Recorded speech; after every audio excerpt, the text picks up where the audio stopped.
Welcome back, everybody. It is November 1st of 2022, and this is episode 47 of What is on My Desk.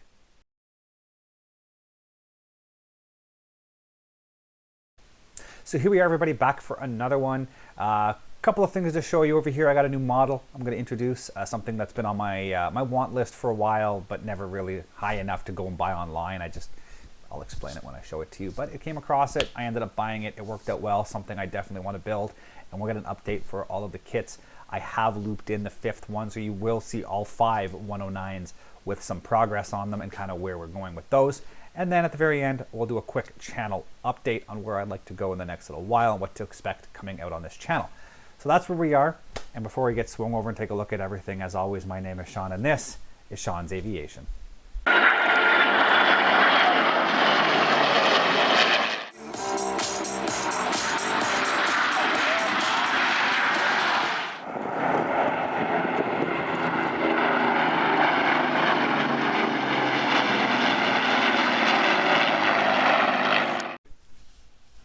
So here we are. Before we start to look at the 109 progress, we'll take a look at the new kit I got.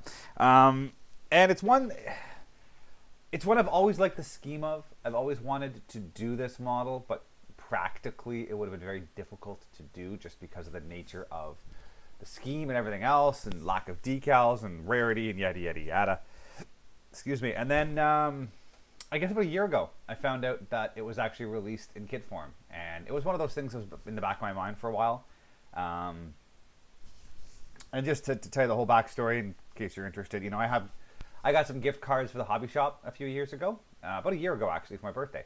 And I never used them. I've always been just buying a couple of paints here and there. You know, it was never really a large purchase at the hobby shop. I haven't been buying models in years now. Most of what I have, I mean, I'm buying a few, but most of them were through online stores because of the, you know, the rarity or the nature of it, and they just didn't have it locally. So I haven't really bought anything at the hobby shop outside of paint and glue and putty for a while. So I haven't used these gift cards. So I was there the other day. I had to pick up a few paints for the 109s. I had to pick up three of the German colors where my old Model Master oil-based paints are starting to fail, and I'm upgrading to the Vallejo Model Air, so I went to buy a couple. And started looking around, and I found it. And I had the gift cards on me. So I'm like, you know what? Let's spend the money. So I ended up getting, it's an Airfix. I know, it's another Spitfire. I already have 1, 2, 3, 4, 5, 6, 7 of them on the shelf. 8 if you count the Seafire I've built. And I actually already have a Spitfire 14 over there. But this one's different. So it's an Airfix 1/48 scale. Excuse me. A Spitfire. Sorry, tail end of a cold I can't chase. Anyways, it is a Airfix 1/48 scale Spitfire Mark 14. What makes this one important to me is the civilian schemes, and specifically this scheme right here. And I'll get to that later with the decals. But for first, let's do a quick in-box review. This is not going to be anything crazy or in-depth. This is just going to be a basic overview. I will do a deeper dive into this a little later when I do a full review. So let's pop this open.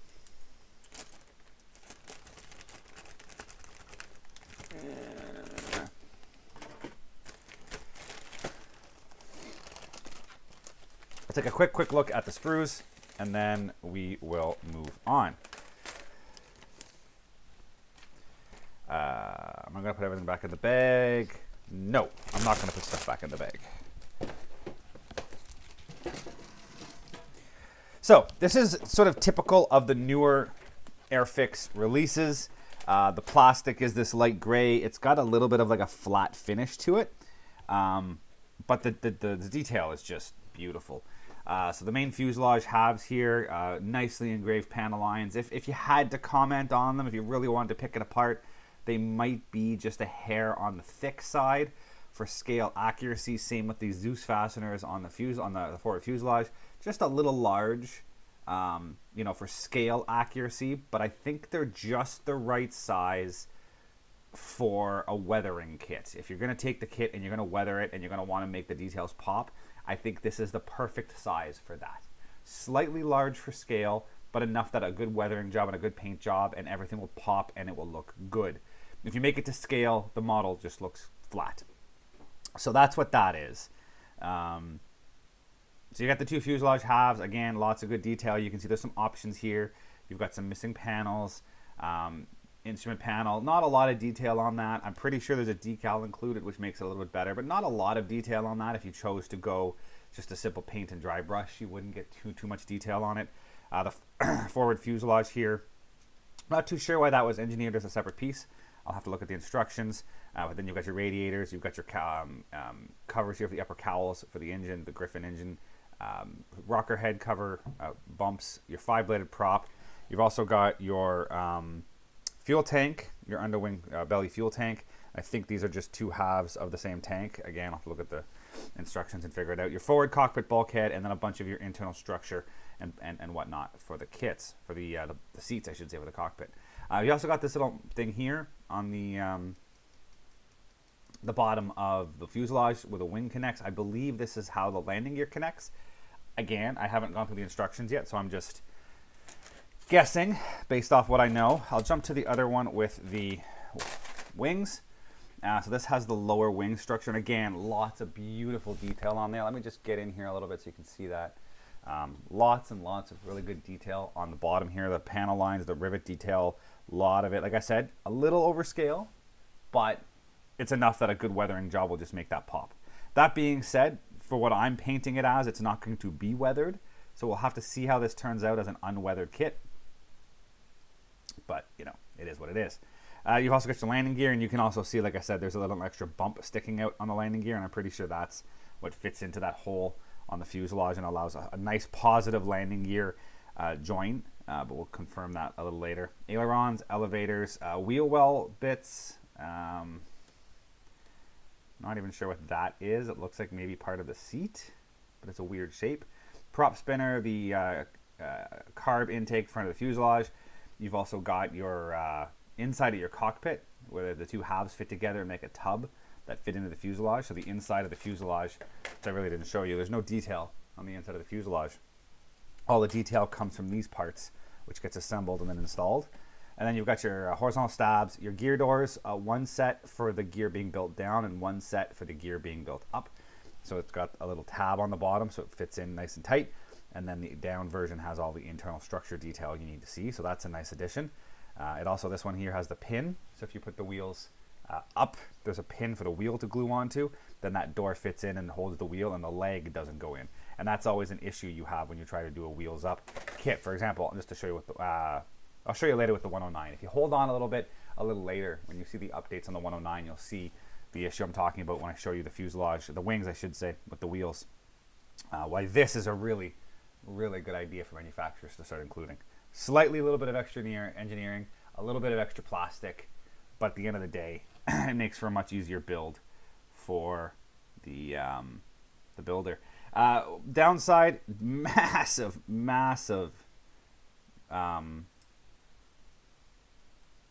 excess plastic here. These are where the punch comes through and pushes the plastic out of that's what all these little bumps are for. It's the pins that push this out of the mold at the end, and you can see how there's two that are supposed to push on here to make sure that this doesn't stick in the mold. But it looks like the pin was in a full circle, and as it pushed, it squeezed plastic back up into the mold. There's no like deformation on the back side really, which is good, but those are going to need quite a bit of cleanup and whatnot to make everything fit well. Not difficult, just a little bit extra work that you shouldn't have to put into on such a well-engineered kit. But yeah, that's the lower wings. Upper wings, again, beautiful detail, looks good. It includes the leading edge tanks up here with the fill cap on them that some of the later Spitfires had, so that's a nice addition that's molded in properly. The detail on the upper wheel well is nice. And you'll see how the wingtips are glued on as a separate piece that just gets attached to that. So that's all a nice additions. And then this is sort of all your little fiddly detail bits. So you've got two different sets of exhausts, round and fishtail, and then a whole bunch of cockpit parts. I can see the floor with the actuator rods for the rudder pedals. Looks like a throttle. That looks like the tail wheel doors. Radiator housing, exhaust gates, tail wheel. Looks like cannons, headrest, the doors, the seat adjustment, leading edge pieces of some sort. The cockpit door itself, more seats. The closed doors for the tail wheel. If you decide to go wheels up, again, nice addition. More cockpit bits, the seat sides, the control stick, a pilot if you choose to go that way. There's the seat. So I don't know what that other piece is. I'll have to look at the instructions. Some more little fiddly bits over here. Here are the radiators, your wheel hubs, the wheels themselves. Lots and lots of different wheels. You get smooth tread, diamond tread, round tread, and then these are the wheels that have the flat side to allow them to be glued in if you do the wheels up. So you've got wheels mounted up, and then you've got smooth, diamond, and square tread tires. So you can do your research and make sure you match your tires to exactly the version you're doing. Not sure what that is, except probably part of the prop. You've also got, there's the hub for the prop, another random piece that I don't know what it's for, and then a few other little cockpit bits. As we said before, these are the wheel hubs, and again, you get 3-spoke and 4-spoke wheels. Depending on what version of the kit you build, you can choose the right size wheels. So that's nice. Lots of options in there. So yeah, lots and lots of options in the plastic. Some really smart engineering to kind of allow you to choose what version you build and modify wheels up, wheels down, that kind of stuff. Clear bits, I'm not going to pull out of the bag right now, but you do get... I'm not even sure what all of these are. These look like some lights. These are the camera windows in the rear fuselage for the reconnaissance version. That's what those openings were back here. Let's widen this out a bit so you guys can see what I'm looking at. So these openings here, the clear pieces in here fit into them, and it gives you the circle port for when that camera was fitted for the reconnaissance version.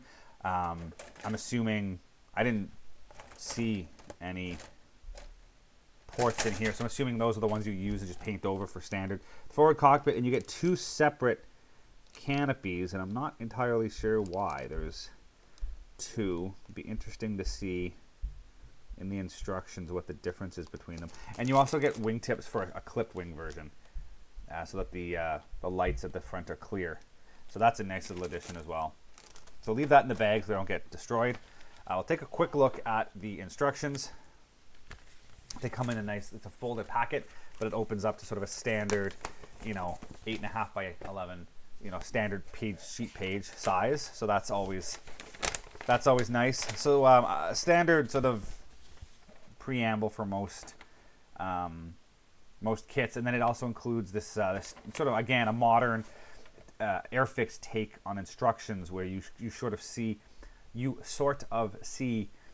red parts are the previous step's parts. So you put the seat sides on the seat, then here in step 4 you see the parts we assembled in step 3 that go into 4, then you assemble 5, and here you see all the parts that got assembled from step 4 and step 5. So it's an easy way to make sure that when you put the piece on, you can look at the next step and make sure you're putting the piece in the right place. So it's a neat little way they do it. But you can see here, starting the assemble of the cockpit tub, and yeah, that was the armor plate for behind the seat, and then the rear bulkhead. And here's where you assemble the cockpit. You see it also tells you not to put the rudder pedals on if you put the pilot in, which makes sense. And then the instrument panel with the decal, and then assembling of that tub. So you end up with a nice finished tub of detailed cockpit. All the bulkheads get put in, then the pilot if you choose to use the pilot. And then you assemble the cockpit. It also shows you, depending on the version, you have to trim the tail, the top of the tail if you have the deeper rudder. You'll see that a little later, but that's the option. And here, if you choose to open or close the cockpit, you have to do some changes. So there's that step here. Same here in step 16. You have to modify the fuselage side for open or closed cockpit, depending on what rudder you use and whether you want the door open or closed. On the side, you have to do some modification of the kit. So then you move down, you put in that forward fuel tank cover. Again, I'm not sure why that's a separately engineered piece. It seems like a bit of an extra step. There must be a reason for it. I just can't really think of one, other than the fact that the gun sight is securely mounted. It isn't being glued in later. but I'm not too sure. Anyway, step 18, you're assembling the wheel wells. Over here into 19, we're starting with the wings, putting in the rest of the bulkheads and spars for the wheel wells. And again, there's a modification depending on what version you do to cut out the gun barrels. And then there's that landing light that gets installed. Moving over into 22, again, if you decide to go with clipped wings, there's a modification you have to do to cut the wing tips off. And then you work on the tails, horizontal stabs, the elevators, the rudders. And then here you can see there's two different rudders where the top of the rudder is a bit deeper on one version versus the other. So if you use this version, you have to cut the top of the tail off. If you use this version, you don't. So that's that step earlier on. So you got to do a bit of research, making sure you follow which scheme you want to do before you start. Moving on, step 28, you put the ailerons on, and then you do your carb intake, and then your radiator housings. And again, with the rear door as a separate piece, you can choose how you want to have it open or closed. This is just the other side. Here's where you install those clear door windows for the cameras. So you can just sand those over and clean them up if you're not using them in your particular build. And then moving down here, there's two different versions between Scheme A and Scheme B, where you put the cowling bulges on as cannons. And if you're doing step B or Scheme B, you end up putting in those little leading edge covers for where the guns would have been and the squared off wingtips. So that's that. Moving on a little bit more. Step 37, we work on the landing gear. 37s, if you want to do the landing gear closed, you drop in those retracted wheels I talked about with the closed doors and the closed tail wheel. If not, you move on to step 38, effectively through 44, and that's where you put the landing gear. You start assembling the wheels, gluing them in place, the landing gears I should say, and then over here, step 42, you do the wheels. And it shows you here A or B, which one to use, whether you use the 3 or 4 spoked wheels. 44 is where you put the wheels onto the landing gear, and then you add a whole bunch of other little fiddly bits, antennas and whatnot, to the bottom of the airframe. Step 45 is the exhausts. I like that the exhausts can be put on later on the end. They don't push through from the inside, they get assembled from the outside, and that means that you can actually do nice, like a metallic or an engine exhaust metallic, like Alclad or whatever. You can weather those exhaust stacks and make them look really good and just plop them in later and then add any weathering you want to add. So that's a nice addition. When you push them through from the inside, it makes the exhaust stacks very difficult to paint accurately. So that's a definite bonus. And then the last couple of steps, we've got the propeller that gets put together, and then the final little bits in the cockpit, and the canopy itself. And yeah, there is a difference between whether the canopy is opened or closed. I don't know why. I don't really see a difference between them, but one of them you use canopy 1 if it's closed, or canopy 2 if it's open. So again, minor differences, but it's nice that if there is a slight difference between the two canopies, they give it to you so it fits tighter when you add them. So that's step 50, and then we move on to the paint schemes. So there's 2 schemes included. So one of them is this Mark 14 that has the standard wingtips, and its registration is G-Fire Golf Foxtrot India Romeo Echo, and it's from England in 1988. And I don't know the history of this airframe at all, really. I haven't really done any research on this one, but it looks like a very interesting scheme. So you can see it's overall painted red, and it's got these white and blue stripes on it, and then the propeller's white, and it looks like it's red decals that give it that little jagged edge. But yeah, and it does say the note that it usually flew with 4 cannons installed, and the kit only gives you 2. So you can either fabricate it from plastic rod, or just hit up your spares bin and see if you have any extra Spitfire cannons laying around, and do that. But that's the one scheme. The scheme that I plan on doing is this one here, which is the Mark 14, registered as CFGMZ, Charlie Fox Golf Mike Zulu. And this was from 1949 here in Canada. This Spitfire actually still exists. It's owned by a gentleman out in Vancouver or Victoria, out west in BC on the west coast, by the name of Bob Jens. And he still has this Spitfire Mark 14, technically airworthy. It hasn't flown in a few years, He does plan to eventually donate it to a museum, and I really hope if it ever does go to a museum, it gets painted back up in its original scheme, like this scheme here that it wore in 1949. And it was specifically, I believe it was for the Cleveland Air Race, but I'll have to do a bit of research on that. But it was purchased as an air racer for long distance air racing, and hence why the gun barrels were taken off, because the gun bays were filled up with fuel tanks. And it's painted with the large number 80 because it's race number 80, and it was sponsored by Imperial Oil. So it's got the Imperial Oil and the Esso logos everywhere, and it's got the Esso blue on the canopy and the spinner.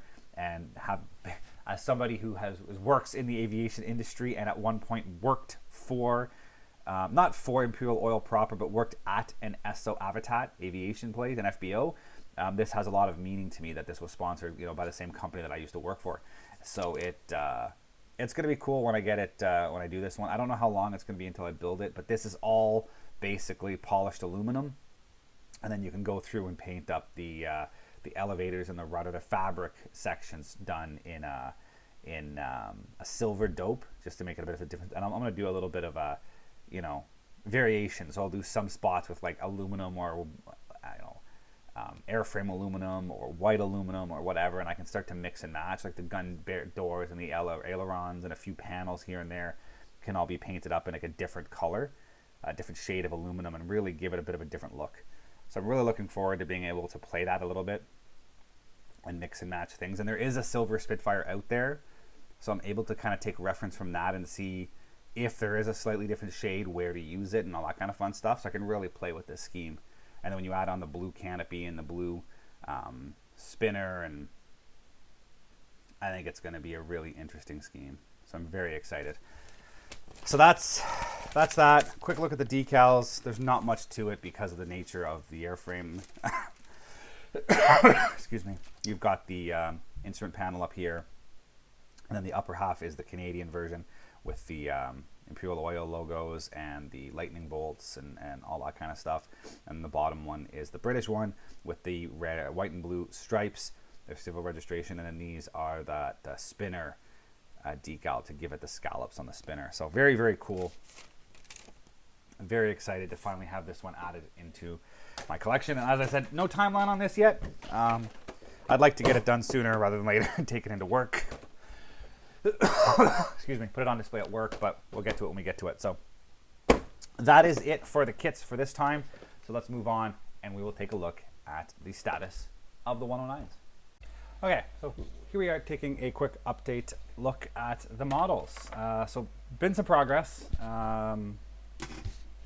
Managed to get a few hours at the desk, and kind of got where I want. Basically, I met my goals. I had an idea of where I wanted to be by the end of October, and I got there. So that's good. So we'll start across in the usual order as you've been seeing these 109s for the past little while, and we'll start with the Tamiya E. And it is primed. Like I said, they're all at the same stage, so you'll get to see all of these in their primed state. So I went ahead and I painted through the wheel wells, cleaned all that up. I masked off the wheel well area, and I've temporarily installed the gear doors just so that when I paint the bottom and weather, everything will look relatively uniform across the bottom. Little bit of an issue here with this rear area, not perfectly cleaned up. I'm not going to worry about it too much because it is going to be wheels down, so you'll never actually see that. The part up here that is sort of the most important when it comes to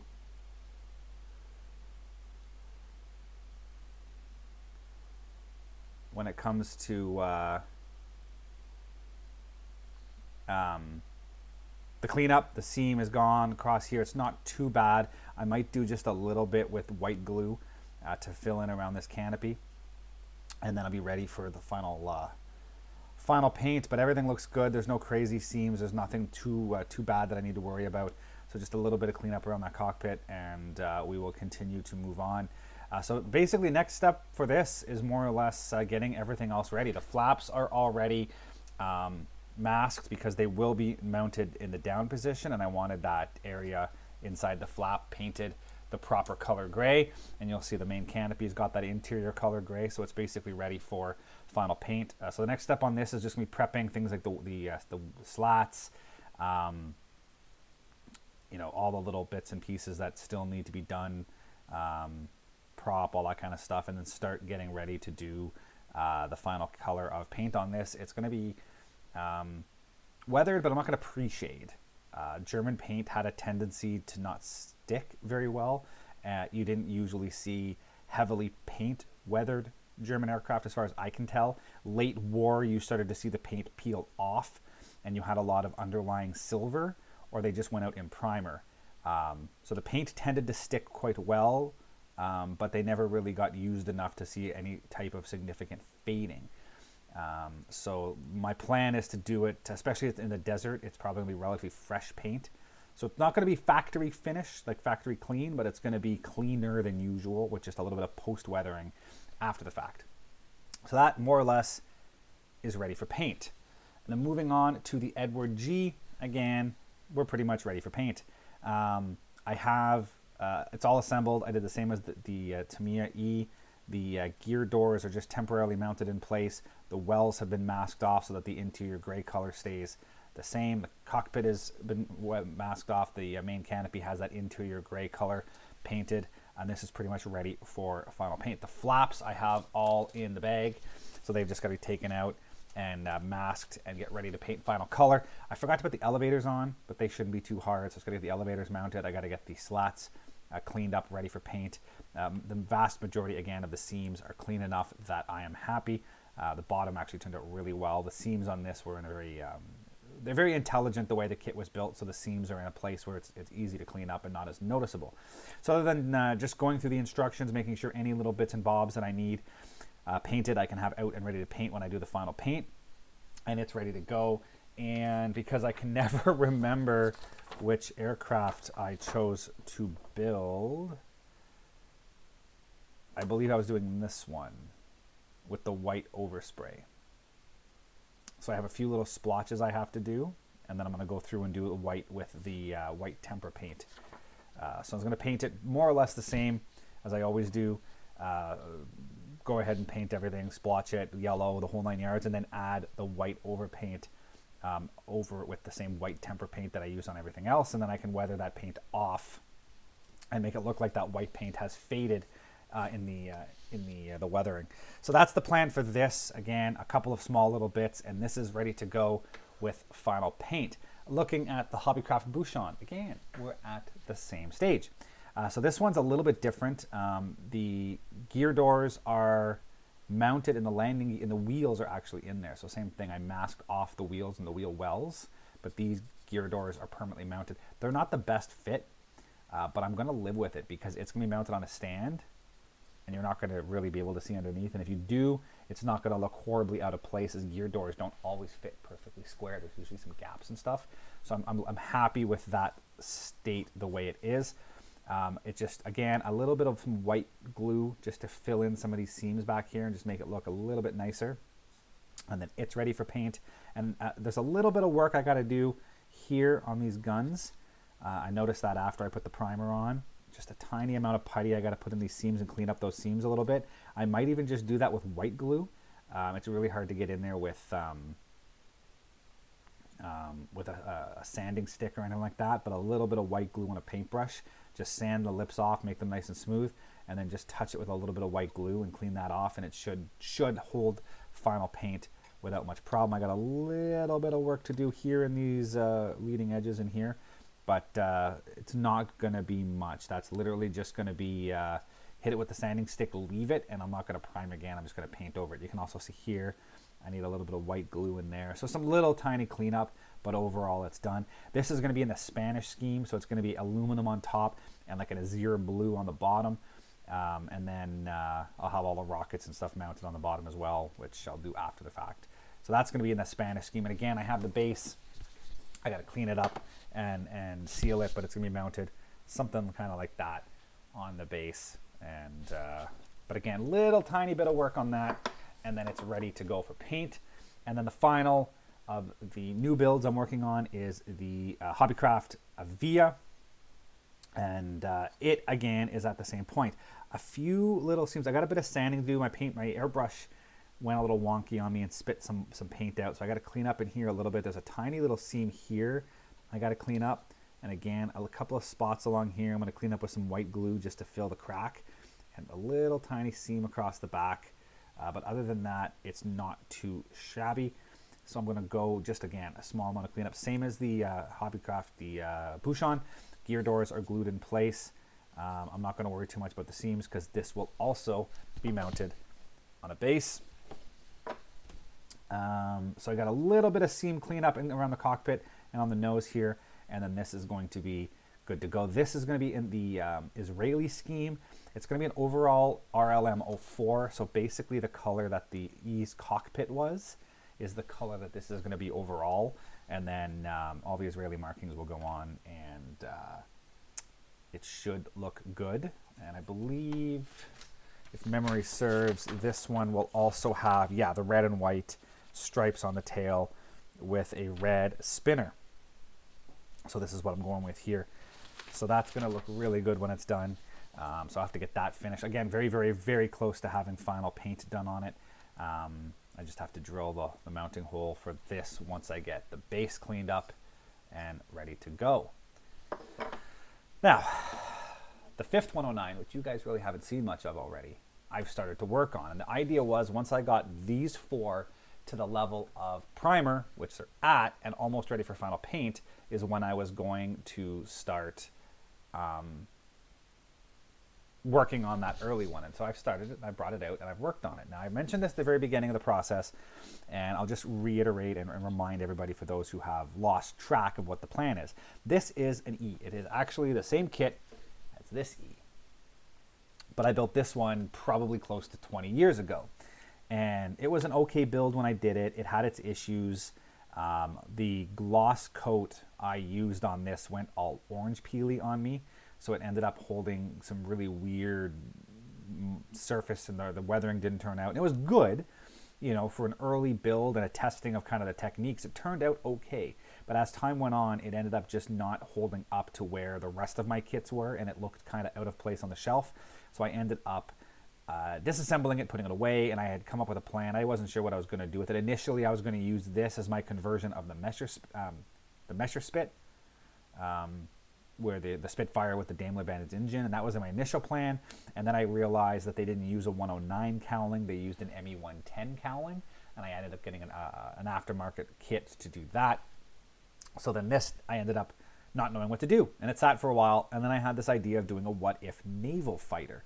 So the idea, and I also, the intro to this kit's time-lapse has the same little spiel that I did, but my idea was, you know, the Kriegsmarine needed a fighter for its new aircraft carrier, the Graf Zeppelin, and the idea was to modify a 109, and that was actually what happened. And they did do up a prototype. It didn't get too far. I think they built a couple, and it didn't really go anywhere. But my theory is, even though the Graf Zeppelin never got built, the Navy ended up building a fleet of these naval fighters in preparation for the aircraft carrier, and then they never really got used, and the compromises they made on these aircraft ended up meaning that they were no good for actual combat and were used as trainers. And that's kind of where I'm going with this. So it's an old Battle of Britain 109E that was no longer good enough for combat, so it was modified as the prototype for or the first batch of naval fighters, so that pilots could train flying an aircraft carrier based aircraft. And then that was the idea, but because they never ended up going, these aircraft weren't used, but they were, so it's kind of like the next step of a what if, you know, not just that they came up with an idea, but they actually built a bunch of trainers modified into naval fighters for pilots to train on. But then the project was shelved because the Graf Zeppelin was never built and the Kriegsmarine didn't need them, but the aircraft were still built, and here we are. So the main thing is it's going to have folding wings, hence why the wings are cut. And I do have to build a little bit of a hinge, which I'll just make up some sort of just a simple wire hinge to hold it. And then the wings have extensions on them. And that's because the aircraft would need more lift to take off an aircraft carrier. So there's nearly a 4 foot, roughly 4 foot extension on each wing on each side. And you can really see the difference if I put a standard 109 here, and then I hold these wings in place on this fighter. You can really start to see the difference of how big the wing on this naval fighter would be. And that's what would allow them to get off the aircraft carrier in a timely manner. It'd have that little bit of extra lift to get airborne, you know, on a carrier length deck. Nothing else was modified except the tail wheel was changed slightly, which you'll see better when I put the tail wheel on this one in the proper orientation. But the tail wheel was modified to limit the chances of it catching a wire. This is a higher chance of the wire rolling off than the other one. It's got the drop tank mounted. I'm going to actually have a drop tank mounted to it. And I want to have a tail hook. I got to go through my spares bin to find a tail hook. But the idea is the tail hook is going to be mounted. Most aircraft, carriers, you see the tail hook is mounted back here somewhere or here somewhere, like that. Mine is going to be mounted from here, the same way a Spitfire was. We mount it up here on the wing structure where it was nice and strong, and it'll drop down and it'll grab the wire. And I'm 99% sure I have a hook like that somewhere in my spares bin. I just got to dig around and find it. But that's my plan. Is it's going to be, I could even make one. It's not hard. But that's my plan. It's going to have the tail hook mounted like that. I'm going to have it sitting on its wheels with the hook down, with the wings folded, and I'm going to do an interesting kind of squiggly, water ripply type camo effect on this. So it's going to be a really cool plane when it's done. It's been sitting languishing in my spares, partially idea bin for the longest time. And I've got a Stuka that I was doing a similar idea with, but I never actually got around to finishing it. But I feel like this was a good time to do this one because I'm building on the other 109. So that's what it's going to look like with the wings folded. There's the idea of possibly doing a double hinge the way the Spitfire was, but I think that would be the better one. It's not a very big plane to begin with, so it should still be able to fit in an aircraft carrier with the wings folded. But there's the idea. It's coming along. At this point, it needs a coat of primer. But I'm going to clean up this first and hit this with another bit of primer at the same time I hit that with a coat of primer. And as long as those look good, then I can start the process for painting everything. So it's been progress. So hopefully the next time you guys see an update on this, I'll actually have some final paint on these things. Some are going to be more difficult than others. The 109E is going to have the paper pattern I have to cut out for the desert splotches. That's going to take some work. The G is going to have the splotches with the white paint over top, so that's going to take some work. And this 109T, which is what the official name was for the naval fighter, it's going to take a bit of work with the squiggly line camo. So it's going to be a bit of a battle. I think I might even do a white cowling on this one and a white rudder, just to make my life a little easier with the squiggly paint. I don't know yet. I might even not do the squiggly paint and just do a two-tone gray with the white. Not quite sure yet. I don't know. We'll see what I get to when I get painting, how much patience I have. But that brings me to the end of my models. So that's the end of the video. So like I said, that is where we are. Models moving along really good. I should have a bit of a channel update at this point. I should have another RCAF squadron history out by the middle of the month.